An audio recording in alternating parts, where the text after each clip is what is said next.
Assalamualaikum warahmatullahi wabarakatuh. Bertemu lagi dengan saya, India Fidriza, SCMSI, pada mata kuliah Perdagangan Internasional di Fakultas Ekonomi dan Bisnis pada Prodi S1 Ekonomi Pembangunan.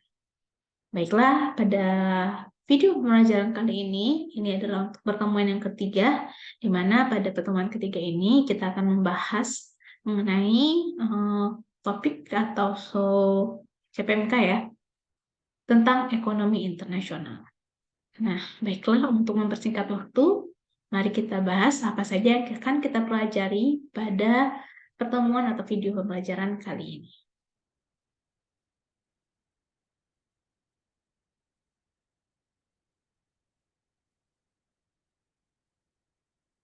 Nah, tujuan dari pembelajaran pada pertemuan yang ketiga ini ya, yaitu adalah ekonomi internasional. Pertama, kita harus memahami bagaimana pengertian ekonomi internasional. Lalu bagaimana globalisasi dan perdagangan internasional terjadi. Dan apa saja strategi dari suatu negara dalam melakukan perdagangan internasional. Strategi yang pada umumnya yang dilakukan pada negara-negara tersebut. Baiklah, kita akan breakdown satu-satu. Yang pertama adalah pengertian ekonomi internasional. Ya, sebagai salah satu cabang dari ilmu ekonomi, di mana kita mempelajari dan menganalisis tentang transaksi dan permasalahan ekonomi internasional, baik itu ekspor ataupun impor, yang meliputi perdagangan dan keuangan ataupun moneter serta organisasi ekonomi, baik swasta maupun pemerintah, dan bekerjasama dengan negara lain di dunia. Maka dari itu, suatu negara pasti harus melakukan kerjasama atau perdagangan internasional. Karena balik lagi ya, pada setiap negara tersebut, tidak ada satupun negara dunia yang mampu memenuhi semua kebutuhannya secara mandiri. Maka dari itu, ekonomi internasional dan perdagangan internasional sangat dibutuhkan. Nah, ya, pentingnya kita belajar atau studi ekonomi internasional ya, di mana keterbukaan pasar atau liberalisasi pasar dan arus uang dan transfer teknologi semakin lama semakin berkembang. Ya, kita harus membuka negara tersebut harus membuka diri kepada dunia. Ketergantungan ekonomi suatu negara terhadap dunia luar di mana adanya perusahaan multinasional dan persaingan yang semakin ketat antara negara atau antar perusahaan untuk meningkatkan baik dari sisi produktivitas, efisiensi yang efektif dan juga optimal. Jadi tujuan ekonomi internasional, perdagangan internasional itu yaitu mencapai tingkat kemakmuran yang lebih tinggi bagi umat manusia, terutama bagi masyarakat yang ada dalam suatu negara tersebut. Ya, maka dari itu kenapa suatu negara sangat harus melakukan perdagangan atau ekonomi yang terbuka atau ekonomi internasional. Nah, daripada itu, apa teori dan kebijakan perdagangan internasional yang harus kita ketahui sebelumnya? Teori murni perdagangan internasional ya, atau the pure theory international trade ya, dan teori kebijakan perdagangan internasional atau the theory of commercial policy ya. Lalu hubungan lalu lintas emas, lalu lintas modal, neraca pembayaran dan penyesuaian dalam neraca pembayaran. Semua teori itu adalah teori dari kebijakan keuangan atau moneter internasional. Dan selain itu, kita harus juga melihat kerjasama organisasi dan kerjasama ekonomi internasional dan beberapa perusahaan multinasional lainnya.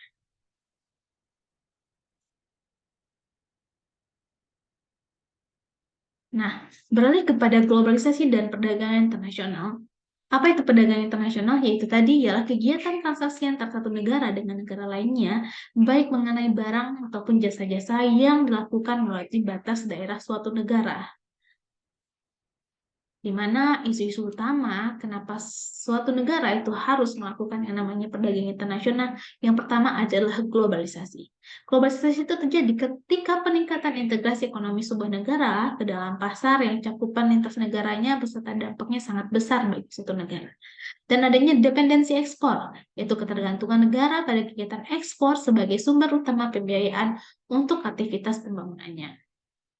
Dan juga ada terjadi transaksi berjalan ya, apabila kita melakukan perdagangan internasional ya, transaksi berjalan atau current account ya, di mana itu adalah data yang memperlihatkan bahwa adanya keseimbangan transaksi pembayaran di sebuah negara yang dapat yang didapat dari komponen ekspor dan juga impor ya. Ini adalah kita lihat dari isi neraca pembayaran dan juga neraca perdagangannya. Nah, dan juga neraca modal capital account. Yaitu data yang memperlihatkan jumlah total investasi asing swasta, bantuan dan pinjaman asing yang masuk dan keluar dari sebuah negara. Dan juga globalisasi juga terkait dengan perdagangan bebas atau free trade ya, di mana dengan adanya perdagangan bebas, alur keluar ekspor dan masuk ya atau ekspor impor itu dari suatu barang dan jasa tidak ada hambatan lagi dan bentuk apapun, baik tarif, kuota ataupun hambatan-hambatan lainnya. Dan saat ini dunia sudah menghadapi yang namanya free trade ya. Kebijakan-kebijakan tersebut semakin lama semakin terabaikan ya bagi masing-masing negara yang akan melakukan perdagangan internasional. Nah, jadi itu isu utama bagaimana kita bisa bersaing di pasar global nantinya.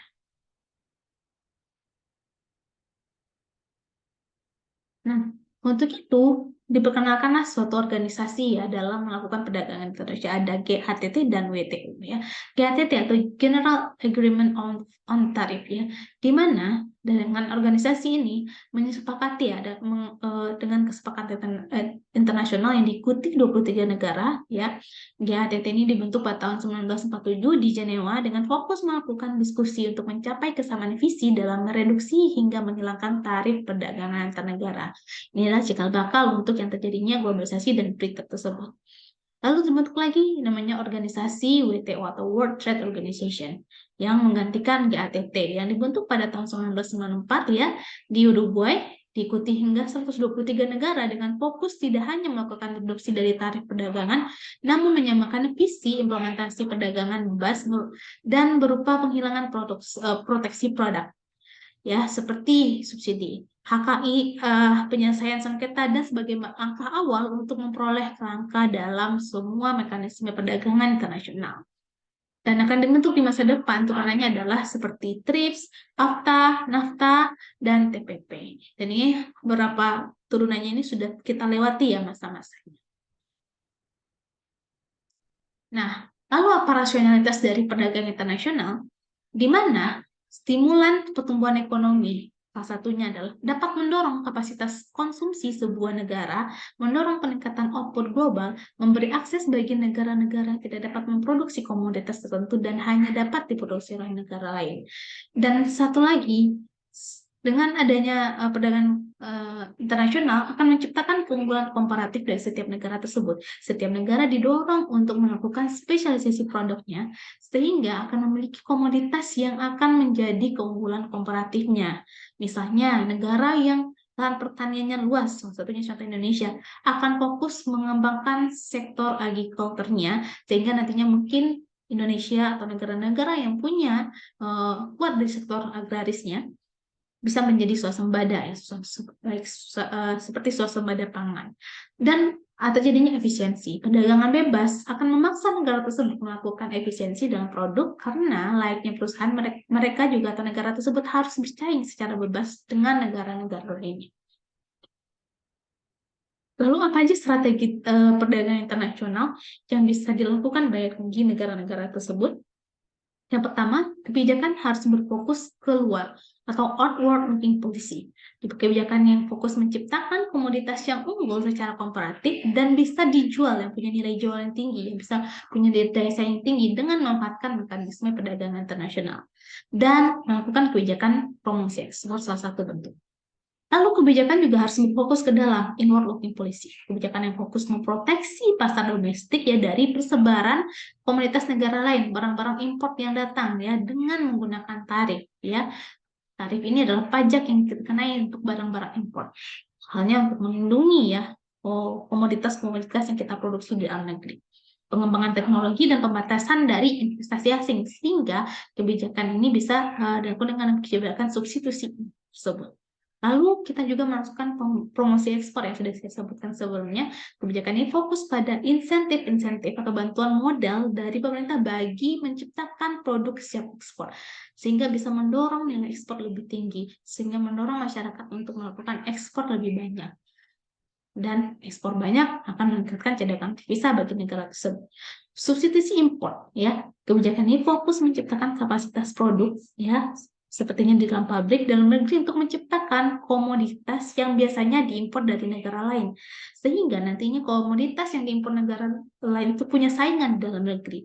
Lambat laun mungkin produksi dalam negeri lebih unggul dari komoditas impornya, sehingga barang impor makin lama makin berkurang, ya, dan juga itu akan menguntungkan bagi negara tersebut. Nah, dengan kebijakan tersebut, ya, kebijakan proteksionis industri infan dan tarif. Nah, industri infan industry, industri yang baru didirikan dan belum berkapasitas besar, serta dilindungi aktif oleh negara lewat kebijakan substitusi impor. Dalam mekanismenya, perdagangan bebas internasional yang sering dikategorikan infan industry adalah komoditas pertanian yang punya dilindungi ya oleh negara tersebut. Dan penghilangan tarifnya sering dilakukan bertahap dan jangka waktu yang panjang, sehingga produk-produk sektor pertanian atau agrikultur ini masih terjaga ya.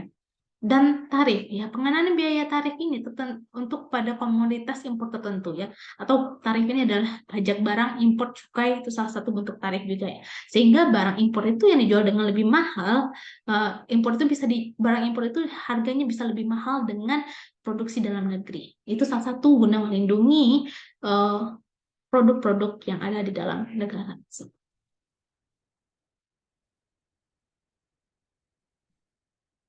Dan ada lagi kebijakan trade pesimis dengan trade optimis. Apa itu bedanya? Trade pesimis atau argumen-argumen yang menyatakan perdagangan bebas memberikan dampak negatif bagi negara-negara yang ikut di dalamnya, terutama negara yang berkembang ya. Sedangkan trade optimis, di mana argumen-argumen yang menyatakan bahwasanya free trade itu atau perdagangan bebas atau globalisasi tersebut akan memberikan dampak positif bagi negara yang ikut di dalamnya. Yang optimis itu biasanya adalah negara-negara yang maju, ya, karena mereka tahu bahwasanya mereka punya spesialisasi produk dan produk-produk mereka bisa bersaing dengan produk tempat negara yang mereka akan ekspor produk tersebut.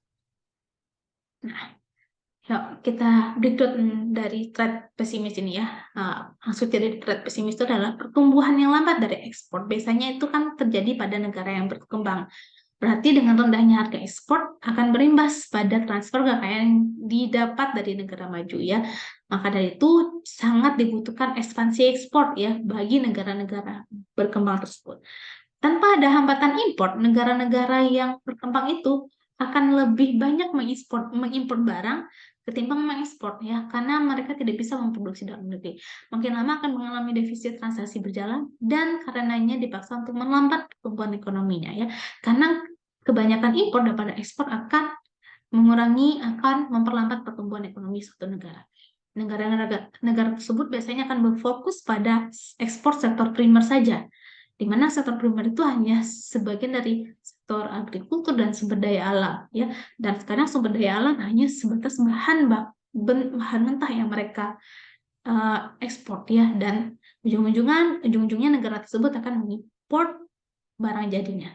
Maka itu akan tumbuh lebih statis karena mekanisme perdagangan internasionalnya memaksa untuk melakukan industrialisasi. Negara-negara yang kurang berkembang ini atau berkembang ini tidak memiliki kapasitas dalam dan strategi perdagangan bebas karena minimnya kemampuan teknologi itu tadi, dan juga sumber daya manusia mereka yang dapat menyusun strategi unggul dalam menghadapi perdagangan bebas. Sedangkan trade optimis ini adalah biasanya berlaku atau sifat dari negara-negara maju. Kompetisi dalam perdagangan bebas akan mendorong penggunaan sumber daya yang efisien dan menekan biaya produksi sehingga dapat menaikkan harga dari barang atau jasa tersebut, meningkatkan kualitas produk, dan memaksa setiap negara terus melakukan inovasi dan teknologi.